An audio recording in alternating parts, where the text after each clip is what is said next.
Obrigado, senhor presidente, senhores vereadores, senhoras vereadoras, senhores e senhoras.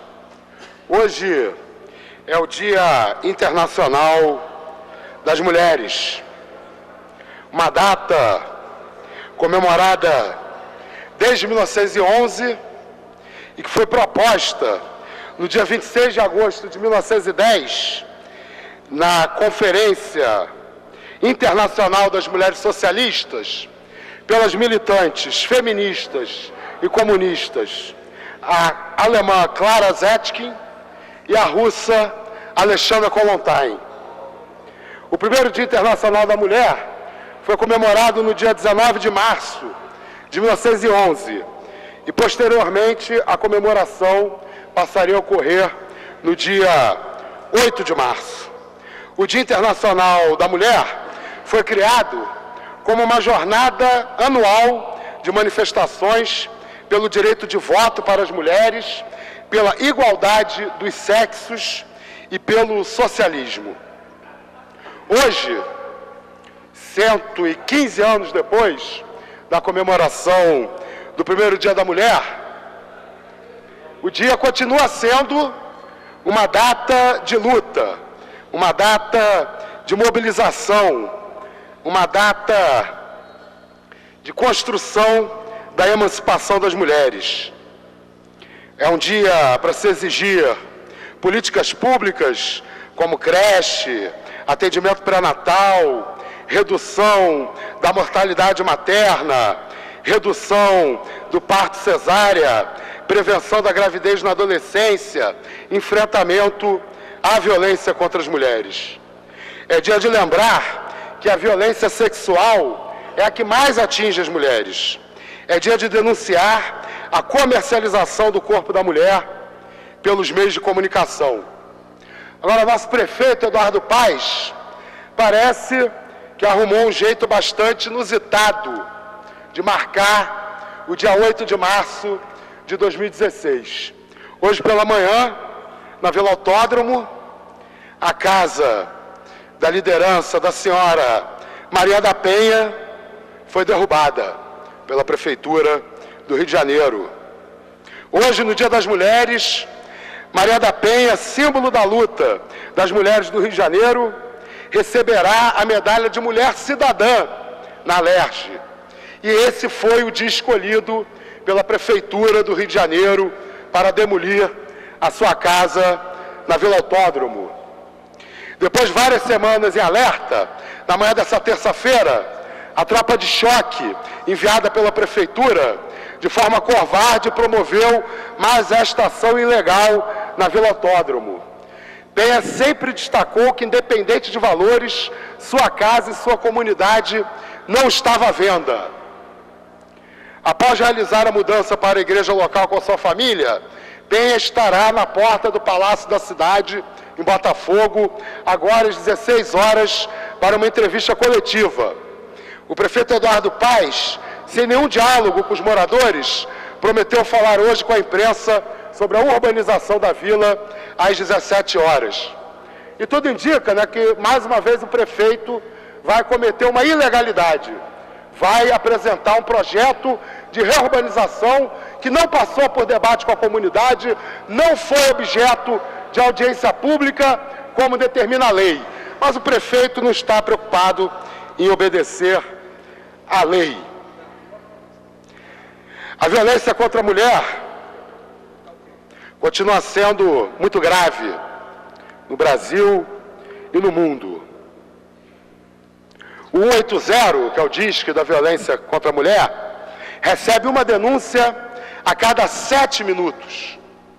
O mapa da violência 2015, homicídio de mulheres, feito pela Faculdade Latino-Americana de Ciências Sociais, revela que a taxa de homicídio de mulheres no Brasil cresceu 8,8% entre 2003 e 2013, de 4,4 para cada 100 mil habitantes para 4,8 para cada 100 mil habitantes. Em média, 11 mulheres foram mortas por dia no Brasil no período analisado, sendo que 55% delas eram negras. O mapa também mostrou que 50,3% dos assassinatos de mulheres no país em 2013 foram praticados por familiares, sendo 33,2% dos casos cometidos pelo próprio parceiro ou ex-parceiro, como no caso do pré-candidato à Prefeitura do Rio de Janeiro, Pedro Paulo.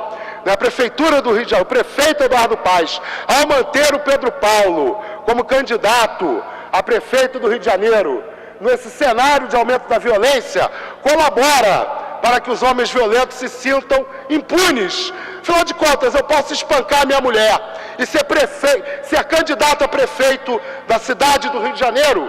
Então, além da violência contra a dona Maria da Penha, além da violência contra mulheres que trabalham como ambulantes, milhares de mulheres que foram removidas de suas casas durante a gestão Eduardo Paes, o prefeito também estimula a violência contra a mulher quando mantém no seu posto de pré-candidato o agressor Pedro Paulo. As mulheres também sofrem a violência obstétrica, que caracteriza-se pela apropriação do corpo e dos processos reprodutivos das mulheres pelos profissionais da saúde, através de tratamento desumano, abuso de medicação e patologização dos processos naturais, causando perda de autonomia e capacidade de decidir livremente sobre seus corpos e sexualidade, impactando negativamente na qualidade de vida das mulheres. Uma em cada 4 mulheres no Brasil diz ser vítima de violência obstétrica. Nós também, no Dia Internacional das Mulheres, precisamos lembrar e denunciar que nós ainda vivemos uma profunda desigualdade de gênero no mercado de trabalho, de gênero e de raça. Em estudo recentemente divulgado, o Banco Interamericano de Desenvolvimento mostra que, apesar do recente crescimento econômico e das políticas destinadas a reduzir as desigualdades, as diferenças salariais relacionadas a gênero e etnia continuam sendo significativas nos países latino-americanos. Eles estudaram 18 países, constatando que as mulheres, os negros, os indígenas recebem salários inferiores aos dos homens brancos na América Latina. As mulheres latino-americanas ganham menos, mesmo quando possuem um maior nível de instrução. Por meio de comparação simples dos salários médios, foi constatado que os homens ganham 10% a mais do que as mulheres. Já quando a comparação envolve homens e mulheres com a mesma idade e nível de instrução, essa diferença sobe para 17%. Da mesma forma, a população indígena e negra ganha em média 28% a menos que a população branca da mesma idade e nível de instrução. Mas nós não podemos nos orgulhar de estarmos numa situação melhor do que a média da América Latina, porque a situação no Brasil é pior do que a média da América Latina. No Brasil, os homens ganham aproximadamente 30% a mais que as mulheres da mesma idade e nível de instrução, quase o dobro da média da América Latina, que é de 17,2%. O resultado é o mesmo no que diz respeito à disparidade por raça e etnia, que chega também a 30%.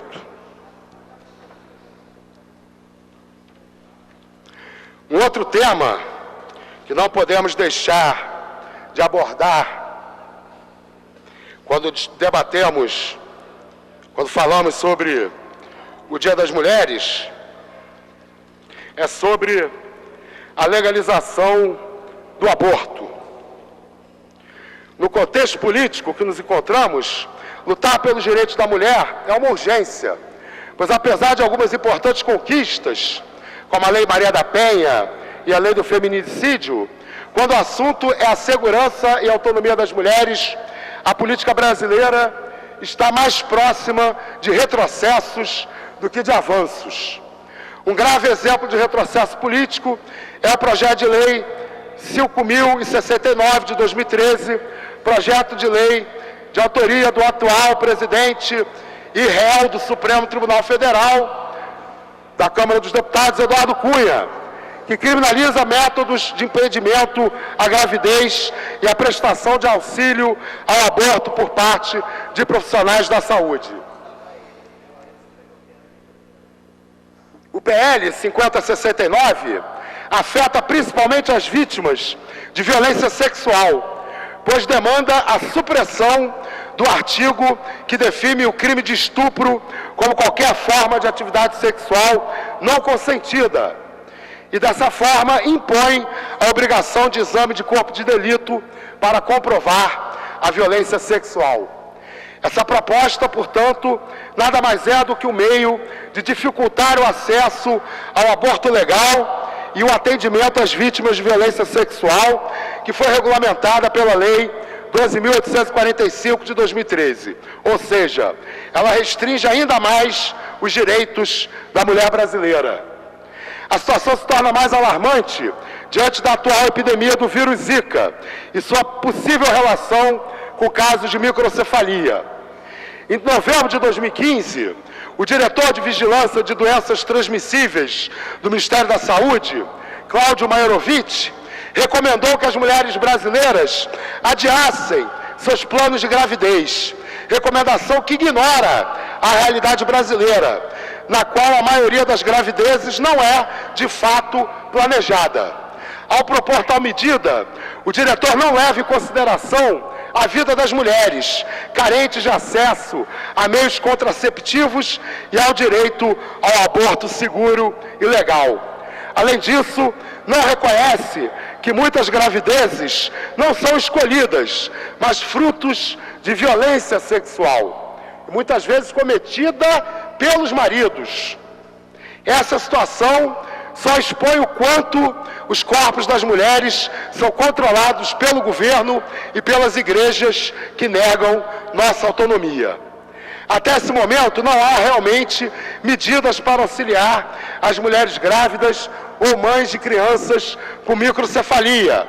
E o debate sobre a descriminalização do aborto também continua fora das pautas políticas.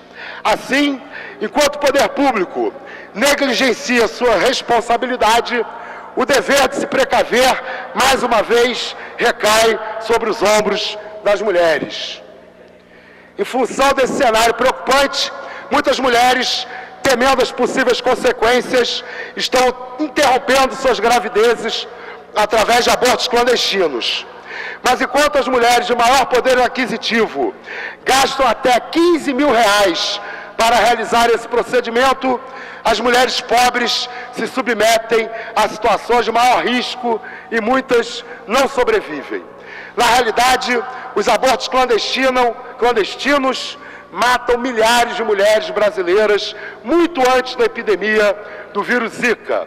A falta de uma política que garanta o direito ao aborto seguro e legal força as mulheres a colocarem suas vidas em risco. Segundo a Organização Mundial de Saúde, abortos ilegais são a quinta maior causa de morte materna em nosso país, matando uma mulher a cada 2,6 dias. Lutar pela legalização do aborto é, então, lutar pela vida das mulheres. O direito ao aborto legal e seguro não fere as escolhas e crenças individuais, pois não se trata de uma imposição. Não restringe, mas amplia os direitos das mulheres. Bom, eu já registrei aqui a fibra e a coragem da Dona Maria da Penha, liderança da Vila Autódromo, mas nesse Dia Internacional da Mulher, eu gostaria também de homenagear a nossa companheira Jane Nascimento, também uma liderança da Vila Autódromo, que foi expulsa de sua casa, da moradia da sua família, em nome da especulação imobiliária. E também queria celebrar a senhora Heloísa Heleno Costa Berto, a mãe de santo Luizia de Nanã, a qual, inclusive, eu dei a medalha Pedro Ernesto no final do ano passado. Dona Heloísa Helena, a mãe de santo Luizia de Nanã, foi vítima de bárbaras violências da prefeitura da nossa cidade. O seu terreiro de candomblé foi cercado pelos tapumes da Vila Olímpica. Ela foi impedida de receber visitas na sua casa, de receber os correios na sua casa, de ter acesso à sua residência. Mais uma vez, em nome dos interesses da especulação imobiliária. Então, eu homenageio todas as mulheres batalhadoras, todas as mulheres que lutam pelos seus direitos, lembrando também de Natália Silva, a filha da Maria da Penha, que também vem exercendo um papel de grande liderança, de grande destaque na Vila Autódromo. A minha homenagem a Maria da Penha, a minha homenagem a Jane, a minha homenagem a Helena, a Heloísa Helena Costa Berto, a Luizinha de Nanã, a minha homenagem a Natália Silva, representam a nossa homenagem a todas as mulheres do nosso país que lutam cotidianamente em defesa dos seus direitos. E para encerrar, eu gostaria de ler aqui a convocatória do meu partido, do Partido Socialismo e Liberdade, para a manifestação de hoje, que celebrará o dia 8 de março, o Dia Internacional das Mulheres, a partir das 16 horas, com concentração em frente à Assembleia Legislativa. Nós não vamos pagar pela crise. Convocatória do PSOL, Rio de Janeiro. Como as mulheres são as principais responsáveis pela educação das crianças e cuidado dos doentes e idosos, os cortes de verbas e desmonte das escolas e hospitais nos atingem fortemente. Somos nós que temos que lidar com a falta e precariedade de escolas e creches, o que afeta, inclusive, a possibilidade de ter com quem deixar os filhos para poder trabalhar.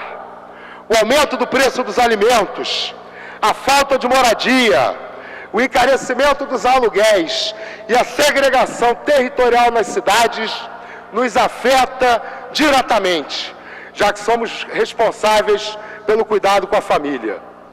E esse impacto é ainda mais duro entre as mulheres negras. No mercado de trabalho, a vida não está melhor. As mulheres também são maioria entre os desempregados e entre os setores mais pobres e vulneráveis. O aprofundamento da pobreza e da violência provocados pela crise tem sido mais sentido por nós. Já os governos têm utilizado como prática fazer com que os trabalhadores paguem pela crise, enquanto os bancos têm lucros recordes. Entre as políticas públicas, estão entre as primeiras a sofrerem cortes as associadas aos setores mais oprimidos da classe, mulheres, negros e LGBTs, além da redução em políticas de combate à violência contra a mulher e outras, ao racismo e à homofobia. Chama atenção tentativas de eclipsar essas pautas e lutas, como a unificação das secretarias e mudança de atribuição das mesmas em diversos quesitos. Em meio a essa conjuntura de insegurança, vemos crescer ataques aos direitos das mulheres e o crescimento da defesa de uma concepção de família ultrapassada e retrógrada, autoritária e machista, pautada na submissão da mulher e filhos ao marido, no controle do corpo e da sexualidade. No entanto, as mulheres e setores oprimidos resistem. 2015 foi um ano marcado pela resistência das mulheres, LGBTs, negros e negras, que se movimentou nas ruas pelo Fora Cunha e o PL 5069. O PSOL se coloca lado a lado na luta contra todas as formas de opressões. Que as mulheres não paguem pela crise. Em defesa da vida e da autonomia das mulheres. Em defesa dos direitos humanos e do Estado laico. As mulheres e trabalhadores não vão pagar pela crise. Nenhum direito a menos.